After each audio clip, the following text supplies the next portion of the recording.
Okay, good morning, everyone. My name is Brian Field. I'm with Comcast, and today I'm going to talk to you about some thinking that we've been doing within Comcast related to IPv4 as a service. And I'm not sure if that's a term everyone's familiar with, so I'm going to give a real quick definition because that'll put into context kind of the rest of the talk. Kind of what we're thinking about doing is potentially running IPv4 as an overlay service on top of an IPv6 underlay network. And we think there's a number of reasons for doing that. I'm going to share with you the motivations for why you might want to do that, and then give you some analysis that we've done in the v4 space that kind of details how v4 is being used in our network today. And then I'm going to give you an architecture that we're working on here that would allow us to kind of, run a v4 overlay on top of a v6 infrastructure. And, listening to Russ's talk earlier today, it seems like, the thinking is kind of in parallel to what Russ is saying, and that we're basically running a control plane on top of another control plane. We think there may be some value in terms of doing that.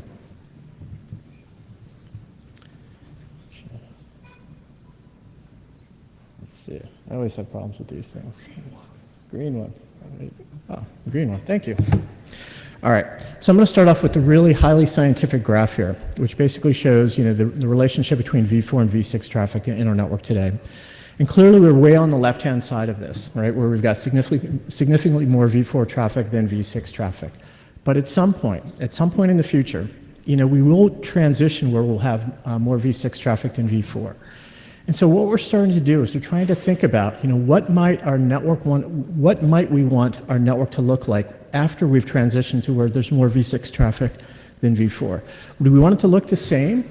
Or can we do some optimizations? Can we start thinking about optimizations today so that, as we ask our vendors for new features and whatnot, or less features, that we're basically setting ourselves up for where we're going to be post that transition. So we're starting to think about, what is our network ecosystem going to look like? Or, what's the right way to build networks, when there's more v6 traffic than v4? And so kind of, we've gone through this before where we've had protocols that were deployed everywhere that have, basically gone away. I've listed a few of them here. Maybe CLNS should be included as well. But, we're kind of going through this evolutionary, sequence where we've had protocols that have been predominant, over time get subsumed or replaced by other protocols. And we think the same thing is going to happen for v4. Now, I'm not suggesting v4 is going to go away completely. But what I'm saying is that we may be able to, or maybe it makes sense to start thinking about what our network should work or how they should work and what they should look like, when we get to the point where there's more v6 traffic than v4. Okay, so kind of what we're thinking about is, building or driving towards a v6 optimized network.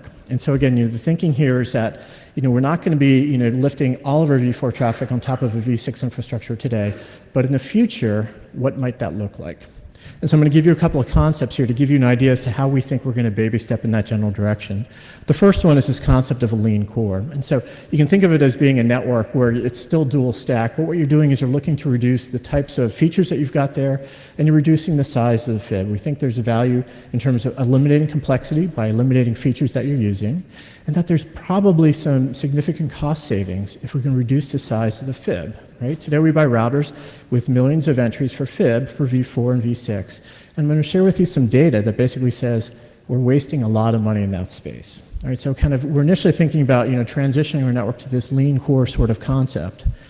Now there's another concept here, and I think some service providers are going down this path today, where they're basically driving their infrastructure to be v6 only. Right? So they're trying to eliminate v4 altogether and then run v4 some sort of overlay on top of a v6 only network infrastructure. We're not trying to get there right now, but we see value in going in that path. And then you kind of think of a lean v6 core as kind of being the combination of the two, where it's really geared towards v6 and you're really gearing towards reducing the number of FIB entries you need to carry in your network. And again, we're really targeting that first concept, this kind of lean core sort of concept. And again, we think there's really two primary values that are going to be had there. The first is that if we can eliminate different types of features that we don't really need, and if we get the vendors to kind of eliminate them from their code train, that's going to make, that's going to eliminate bugs and make our networks more robust. But we think that, if we can drive towards this model of having a thin FIB, having FIBs, on those ASICs that are significantly smaller in size, given how we basically build networks, that will reduce the cost of the memory for those ASICs. That'll reduce the amount of power we're putting into them. That'll reduce the amount of heat we need to cool on and whatnot. So again, we think there's a fair amount of value in terms of moving towards this leaner sort of architecture. And that's kind of what I'm going to talk about here in the next few minutes. And so as you think about moving down this path, if we're going to gear ourselves to try to move towards more V6 focused and more of a thin fib sort of architecture, but nonetheless we need to support V4, what's the practicality of that? Okay, so what we did earlier this year is we basically started doing an analysis of our network, of our V4 network. And basically this is just showing us about 5 days back in February of the amount of traffic load on our network, the amount of V4 traffic load on our network. Chances are you've seen these graphs before, you may dream about them, right? This is the kind of classic diagonal pattern of traffic on our networks today. Now I've had to scrub the y-axis. The y-axis basically shows how much load, but what I can tell you is the y-axis is in terms of terabits a second, and then sometimes it's double-digit terabits per second. And that's going to be important, understanding the scale of this as I talk about subsequent information here. But basically, this is sort of the classic profile of how much V4 traffic we have on our network today. Now, this is really kind of probably a more interesting slide for you. What we did was we took the net flow data and we basically asked, how much traffic do we have for every V4 prefix that we're carrying in our fib today? On the backbone, on Comcast backbone today, we have about 575,000 fib entries. So we're getting BGP updates from all of our peers, doing path selection and whatnot, and then programming the fib. And again, it's about 575,000 V4 prefixes in there. You notice that this graph here, which is basically showing how many prefixes we see in NetFlow over time, the maximum value there, the numbers are kind of poorly formatted, but that upper bound is 180,000. So what the data was immediately telling us is, even though we're basically carrying all of these routes and all these prefixes and jamming into these fibs and asking for millions of fib entries from the routing vendors, we only basically send traffic to about 160,000 prefixes today, V4 prefixes today. So what that means is about 72%, and based on the study back in February, 72% of the fib entries that were jamming into those ASICs aren't being used at all. 72%. Okay? So that was pretty eye-opening to us, right? That we have, again, we're asking routers to build bigger and bigger routers with, more ASICs for more entries and whatnot. And for the most part, we're not using a significant portion of them today. When you think about it, Comcast might be a bit of a special case in the sense of, we're based in North America, and so getting /24s from 10 or 12 time zones away, maybe it's not surprising, that we have a significant number of entries that we're not sending data to. But nonetheless, 72% of the entries have no measurable traffic. So that was pretty enlightening for us.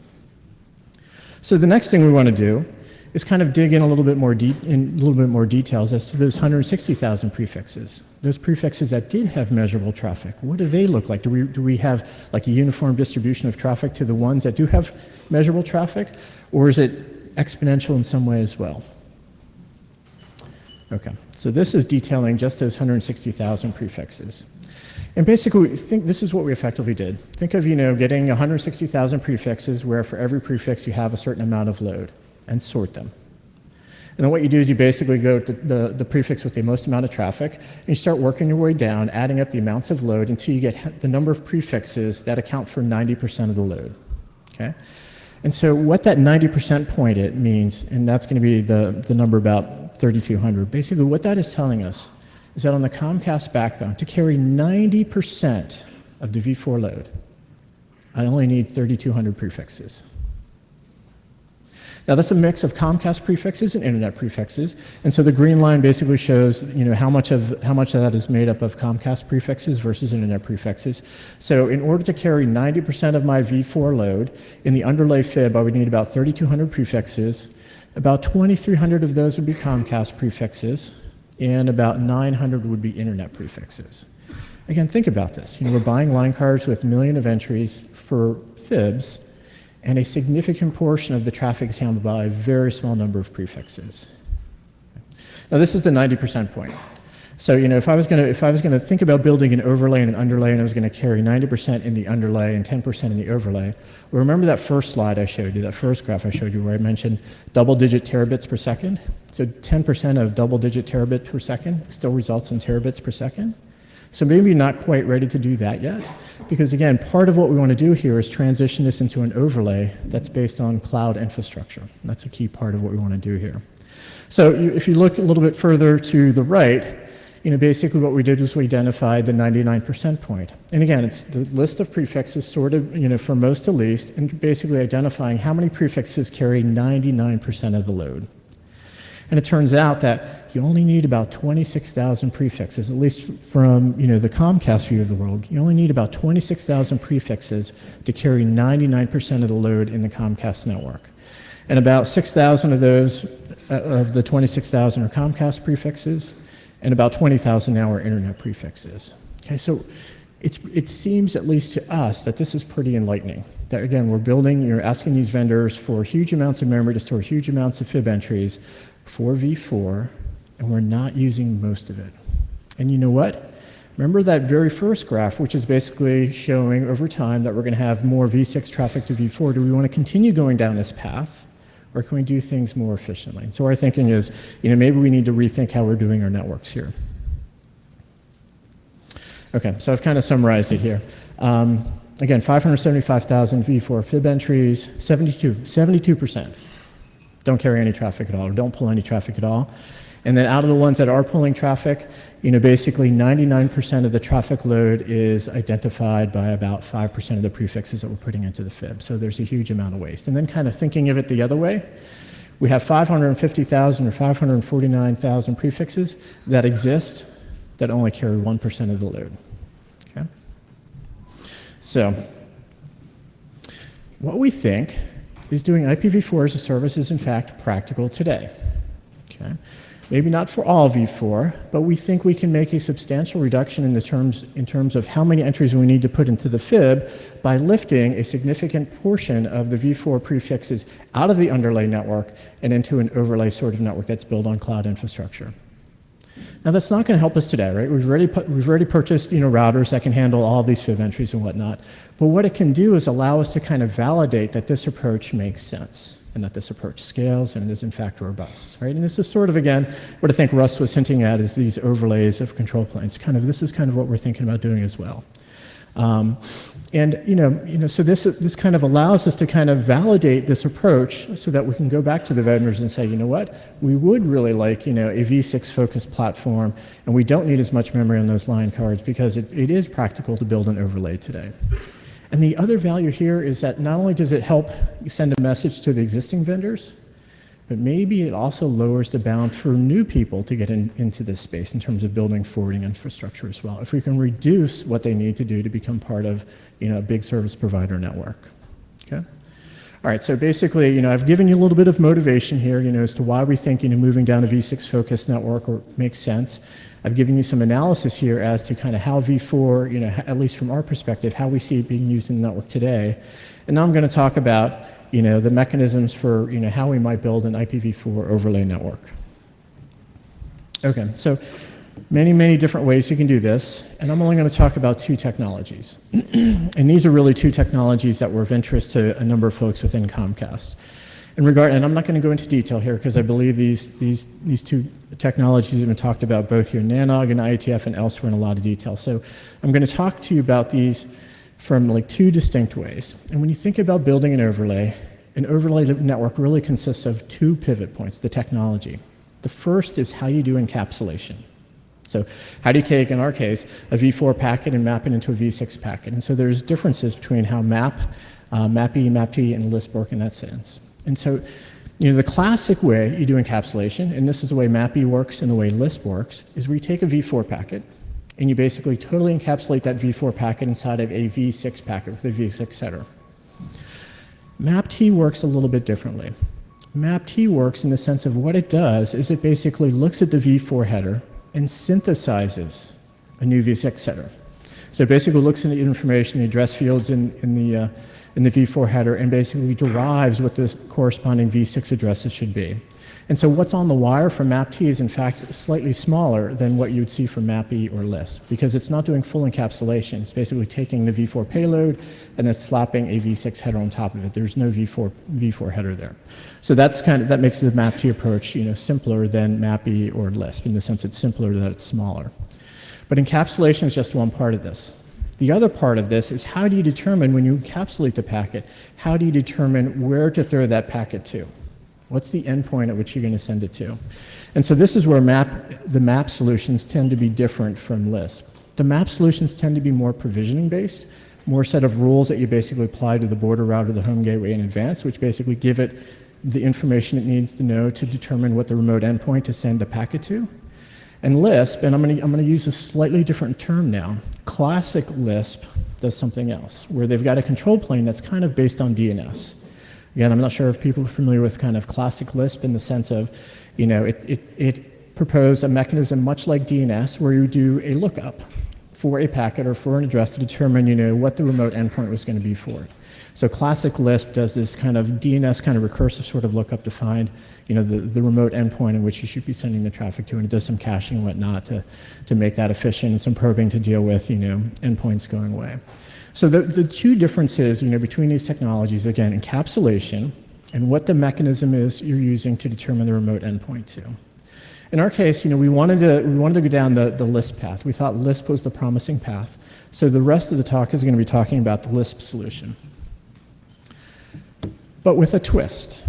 Okay, so we're doing Lisp encapsulation, but we weren't yet ready or comfortable to basically move down the path of changing routing from this push-based routing model to kind of a pull-based query model.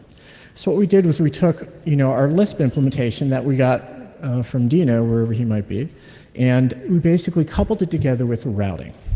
Okay, so what we're thinking again is we're using the Lisp encapsulation mechanism, but we're still going to use our classic routing sort of paradigm. We're comfortable with that, and when we think about building this overlay, it would be easier to do, easier to operationalize if we basically kept a kind of common routing paradigm in place. And so, our thinking is that we're going to be doing Lisp encapsulation, but we're going to be using classic routing as the means to kind of program the information that Lisp is going to be using for forwarding information. And key here is that, cloud and virtualization is going to be an enabler here. We're looking to lift this overlay into our cloud ecosystem. And this is going to be enabled because, and this is where we have the two diagrams here. Today in the Comcast footprint, we have cloud and virtualization at the national data center level, and now we're starting to bring it into the high levels of the regional data center levels. We think and feel, and this is going to happen, where we're going to be pulling cloud and virtualization basically all the way down into the hub site, so down to where we have the CMTS is located today. And it's the fact that we're pulling this cloud and virtualization down, very much to the customer edge, that's going to be an enabler for us to basically bring or instantiate or begin our IPv4 as a service at that point. Okay, so cloud and virtualization here is going to be key for us. And again, what we're trying to do is leverage open source as much as we can, and where we don't quite have open source, we're growing our own code as we need to. Okay, so this is kind of a high-level architecture. I'm going to get into some details in the subsequent slides here. But basically at the top, I've got our other providers. I've got my backbone where I've got my peering routers and whatnot. And my regional networks, my hub routers, and CMTS. That's kind of the classic, underlay infrastructure. That's what we have today. And what we envision doing is, having an overlay network where we're going to have, virtual machines running on that cloud infrastructure tied into, our peering routers, basically at the top of our networks, and then also having, VMs performing Lisp encapsulation that are very close to the customers down in the hub site. So in Lisp speak, they're going to be ETRs, egress tunnel routers, and ITRs, ingress tunnel routers. Kind of again, most of the analysis that we've done here was based on showing that a significant number of routes that don't pull traffic are internet routes. And so we're thinking initially that this Lisp paradigm, or IPv4 as a service overlay paradigm, would basically operate in one direction, namely outbound. Okay, that's kind of how we're thinking about getting this going from the beginning. And so you can imagine in regional networks, we'd have a number of ITRs pulling traffic in and a number of ETRs basically at our peering locations. So this is kind of like intended to give you a high level of what the actual architecture is going to look like. Now this is a little bit more details on how the routing is going to work. Okay, so it's more or less the same sort of paradigm if you look on the left-hand side there. I've got my routes coming in from my providers coming into my peering router, and then basically my peering router is going to basically identify which of those prefixes are really the heavy hitter kind of prefixes. What are the ones that have huge amounts of load to them? And we're going to allow those to flow down through our backbone, down through our metro networks, down into the hub sites. Okay, so those are the underlie prefixes. Those are the 26,000 prefixes I've talked to you about, or 50,000 prefixes, whatever we want. But those are the prefixes that have significant load on them. Our peering edge router will basically take all of the routes that's coming into it and then basically send them over to an ETR, these egress tunnel routers. And then these egress tunnel routers will basically, send them to a route reflector, and dare I say, maybe a controller or something like that can apply business logic.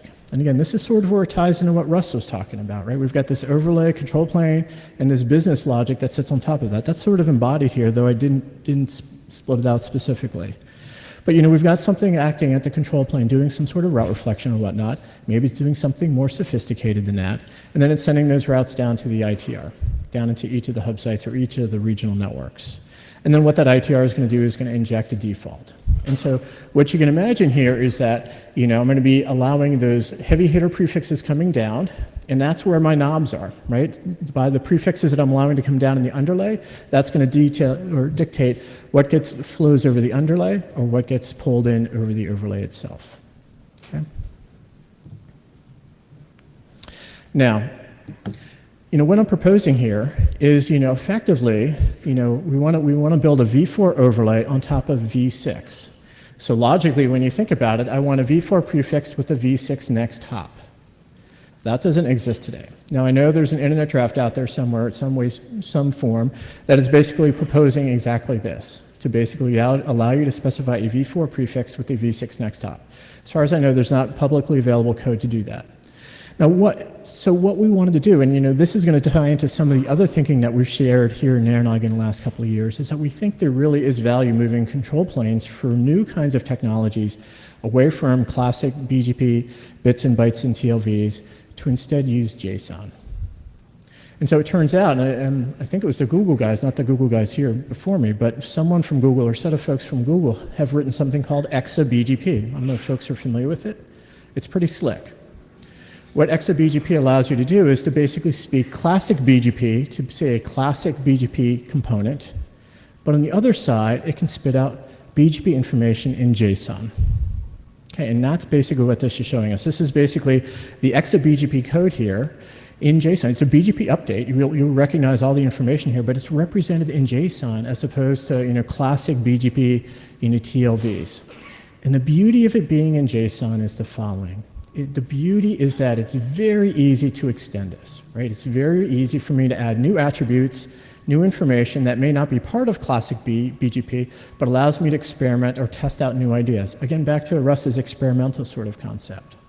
And so what we did was we took the EXA-BGP output. We have an ETR, effectively, that speaks classic BGP to our peering router, and then it spits out JSON BGP updates, to an entity, a piece of software that we've written. And what that does is basically just add a next hop value, a v6 next hop value. Right, so we've got JSON of the original BGP update in v4, and we take that JSON information, we add a few more attributes that indicate things like what the v6 next hop should be, and then we basically push that northbound to a route reflector. And today we're doing this via HTTP. Okay? But we wanted to show that the fact that it is in BGP allows you to extend things much more easily than trying to shoehorn things into classic BGP itself. Okay, so this is just kind of more of a theoretical, and again, I've had to remove kind of the y-axis details, and maybe this is pretty straightforward, but each of those lines there, the red line indicates, how much load you would have on the underlay network, for different fib sizes. So, I believe the numbers are, the red line is 20,000 fib entries. So if your underlay was limited to 20,000 fib entries, this basically shows you, how much load you would have in the underlay. And obviously, as you allow the fib sizes to grow and more traffic to be pulled on the underlay, the curves get flat and go down. Okay. Okay, so kind of to wrap it up here. So what are we doing? We're trying to think about, what this futuristic network architecture should look like. Again, as we're slowly transitioning more traffic from v4 to v6, we're thinking about what do we want our network ecosystem look like in the future? And so we're thinking about, building an IPv4 as a service overlay network to kind of, get us, to be more efficient in terms of our underlying infrastructure. And this, we think of this as almost as beginning the the beginning of transitioning services out of the kind of classic underlay network and into the cloud. Okay? And v4 is one of the first services that we're thinking about doing that. And there's value here again because it empowers us as service providers to kind of do the things that we need to do without having to go to the vendors and ask them to build features for us. So we find a lot of value in terms of doing that. And there's the kind of classic SDN paradigm: do we program the network or do we make it lean? Today I think, at least from my perspective, it really makes sense to make the underlay network lean. Fewer features, fewer fib entries, and move complexity into the cloud where we have more ability to kind of manage it. And then just one observation here again, with SDN you have the network and cloud kind of combining. One of the learnings that we had here, is that OpenStack evolved out of the data center space, and so they're still playing a little bit of catch up in the networking space. So one of the things we realized was kind of OpenStack wasn't quite ready to kind of do or to support some of the features that we needed to do this IPv4 as an overlay. Now, Kilo just came out in April, and it sounds like Kilo might have the features, but we haven't got a chance to really look at it. But there's still some catch-up that the OpenStack folks are doing to kind of get us to this point, to get us to the point where we really do network services on top of cloud infrastructure. And then just one other slide here. This is, I guess, the third time I've been to NANOG in June to kind of present. And I just wanted to kind of connect the dots because I think these things do really connect together. And again, 2 years ago, I was here up on the stage here proposing, it makes sense, or we believe it makes sense to start transitioning control planes to kind of be more JSON and HTTP oriented. And again, it looks like other service providers are going down that same path. Google went out and built ExaBGP. I don't know if it was specifically to support JSON or just as a means of doing troubleshooting, but there seems to be a little bit more energy behind kind of reevaluating how we do control planes. And maybe this touches again back on what Russ was talking about. So we think there's control plane evolution, clearly control plane evolution that we're leveraging today. Last year we were proposing or talking about what we were calling this hybrid router platform architecture, the ability within a component router to basically add your own operator-specific code. And we proposed, or we demonstrated last year, writing segment or building our own version of segment routing and running on the box, and actually dropping in our own version of ISIS as well. So that was kind of like legacy or platform evolution within the box. And kind of what we're suggesting today, we think, is really kind of like an end-to-end kind of evolution, where now we're basically refining the sets of services that are happening within the network ecosystem and then lifting the ones we really need to have more agility to and putting them into the cloud. Okay? All right. So that's my talk. Thank you much for your time.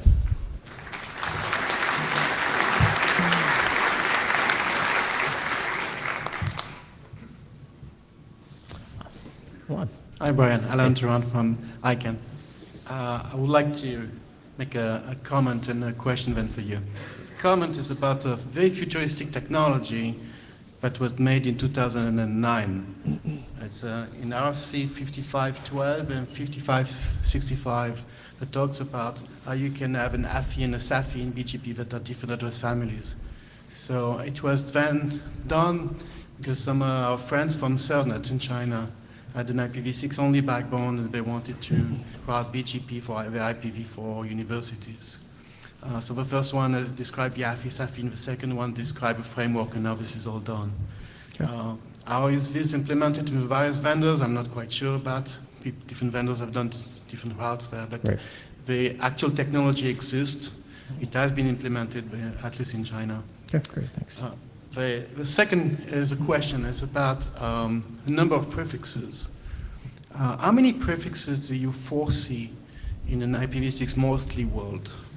I've heard different comments. People saying it's going to be really small. People think it's going to be about the same as v4. There's no difference. What's your take on it? So I think the thinking is that we think it's not going to be nearly as bad as v4 today, and maybe not as well as we would like it to be, kind of like in cherry pie v6 space. So I think it's going to be somewhere in between. But the thinking would be, that we're not, or hopefully not, going to need to do as much kind of, or we're not going to have been going down the same evolutionary path that we went with v4, CIDR, pre-CIDR, all those sorts of issues. So hopefully we'll have built, an addressing plan that is much more scalable with fewer prefixes. Thank you. Yeah. Randy Bush, IJ. The 70-odd% reduction in fib size is gained by a very trivial hack, which won the IRTF ANR award, SIGCOM awards, et cetera, called Dragon. And it's essentially the reduction of routing entries that are redundant and real cheap. Talk to your vendor, and we can all get this without JSON. Okay, thank you. Hannes Goedler, Juniper. Thanks for the data on the prefix traffic distribution. I knew that it was uneven, but I didn't know that it was that bad.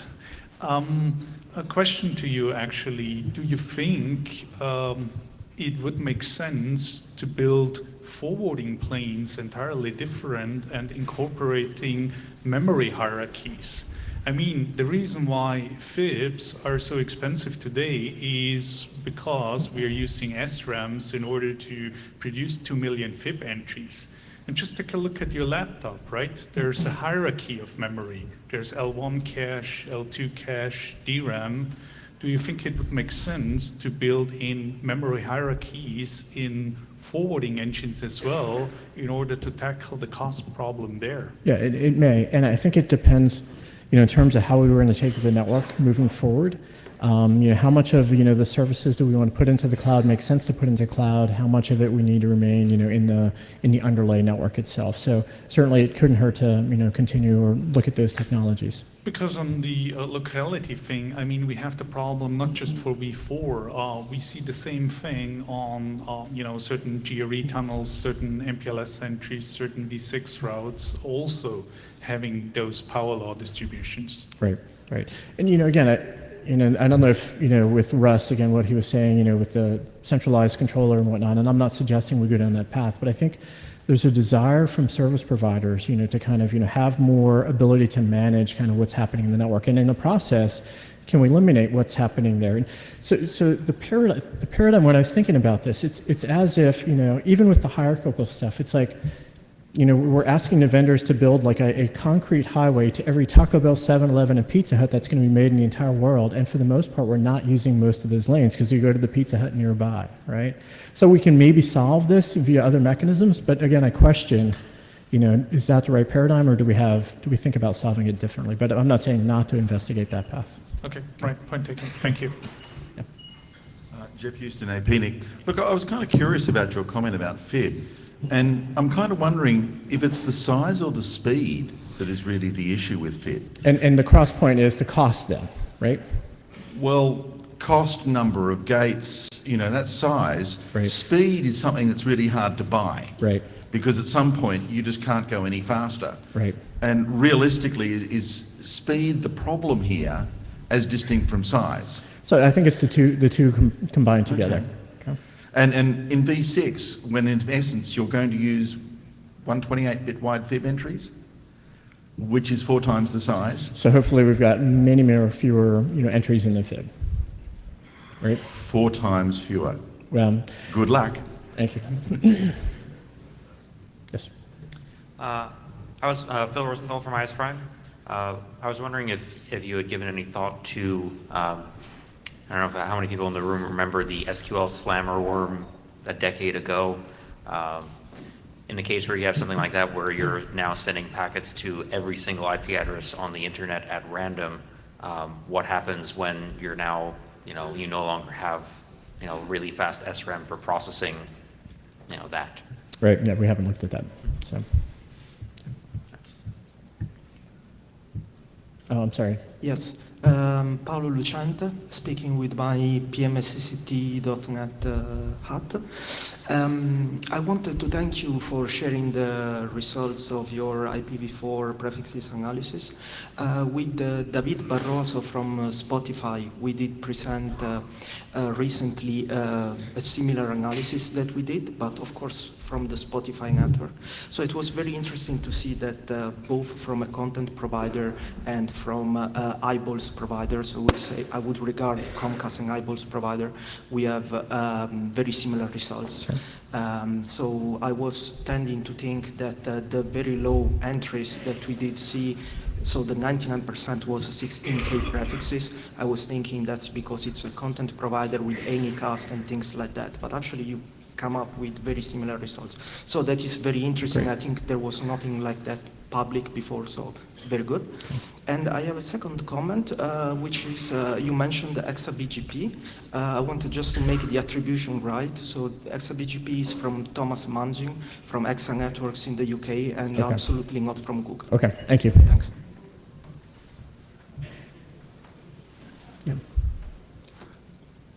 Just one more, please, and then. Yeah.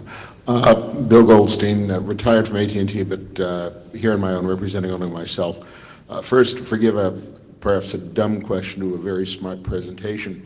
Are there any security schemes out there like deep packet inspection being run in well, perhaps not in provider networks, but in large customer networks that might reject your encapsulated packets? So the encapsulation is purely within the Comcast footprint. So it would come in from our customers as a normal v4 packet, and then it would spit out on the other side as a normal v4 packet. Okay, all right, well, I'm sorry, it was a dumb question. The second question is, yeah, I personally, I like what you have here, but are there any minimum standards or that have to be added in the large-scale provider networks, which you and we all depend on, in order to enable your encapsulation scheme in Lisp here? So no, I mean, you know, all the Lisp encapsulation stuff is well documented in RFCs today. Mm-hmm. So, and again, there's a number of open source implementations of that. Okay, thank you. Thank you very much, Brian. So